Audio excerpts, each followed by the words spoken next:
சொந்தங்களே, பிரவீந்தனியா கார்டனுக்கு உங்களை வெல்கம் பண்ணுறோம். பாரிஜாத பூ நல்லா பூக்கள் வைக்க ஆரம்பிச்சிருச்சுங்க. நிறைய மொட்டுக்கள் வைக்க ஆரம்பிச்சிருச்சு. இந்த பூ இன்றைக்கி பூத்தது. நேற்று ஒரு பூ பூத்துச்சுங்க. முந்தா நாள் பார்த்திங்கன்னா 2 பூ பூத்துச்சு. ரொம்ப டல்லாகிருச்சு. இதை எடுத்துருவோம். இல்லாட்டி இது காஞ்சு இது பண்ண சத்துக்கள் அவ்வளவு இதாயிரும். அடுத்தடுத்து பார்த்திங்கன்னா நிறைய மொட்டுக்கள் வச்சுருக்குங்க. இதெல்லாம் நாளைக்கு பூக்கக்கூடிய தருவாயில் இருக்குது. பாருங்கள் எந்த அளவு மொட்டுக்கள் வைக்க ஆரம்பிச்சிருச்சுன்னு. நிறைய மொட்டுக்கள் வைக்க ஆரம்பிச்சிருச்சுங்க. இந்த பாருங்கள், நாளைக்கே பார்த்தா ஒரு 2-3 பூ பூக்கும் போல் அந்தளவு மொட்டுக்கள் இருக்குது.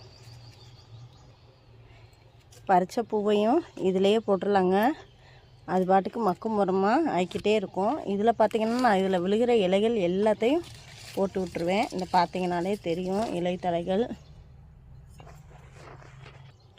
அது ஒரு மூடாக்காவும் ஆய்க்கிறோம், செடிகளுக்கு உரமாகவும் ஆய்க்கிறோம். அந்தந்த செடிகளில் வர இலைகளை அந்தந்த தொட்டிலேயே நான் போட்டுருவேன். நல்லா பூக்கள் வச்சுருக்குங்க. வெயில் காலத்தில் இதில் பார்த்திங்கன்னா பூக்களே வைக்காது. ஆனால் இப்போ பார்த்திங்கன்னா நம்ம செடியில் நல்லா பூக்கள் வைக்குது. சாட்நட் போட்ட பிறகு நல்லாவே இந்த செடி சூப்பராக வளர ஆரம்பிச்சிருச்சுங்க. எல்லா செடிகளுமே பார்த்திங்கன்னா நல்ல செழிப்பாக இருக்குது. அதுவும் பார்த்திங்கன்னா இப்போ 2 நாள் மழை வேறு பெஞ்சிச்சா, நல்ல செடிகள் எல்லாம் சூப்பராக இருக்குங்க. பார்க்கவே கண்ணுக்கு குளிர்ச்சியாக அழகாக இருக்குது. இந்த வீடியோ பிடிச்சிருந்தால் லைக் பண்ணுங்கள், ஷேர் பண்ணுங்கள். நம்மளோட சேனலை மறந்துடாமல் ஒரு சப்ஸ்கிரைப் பண்ணிடுங்க. Happy gardening.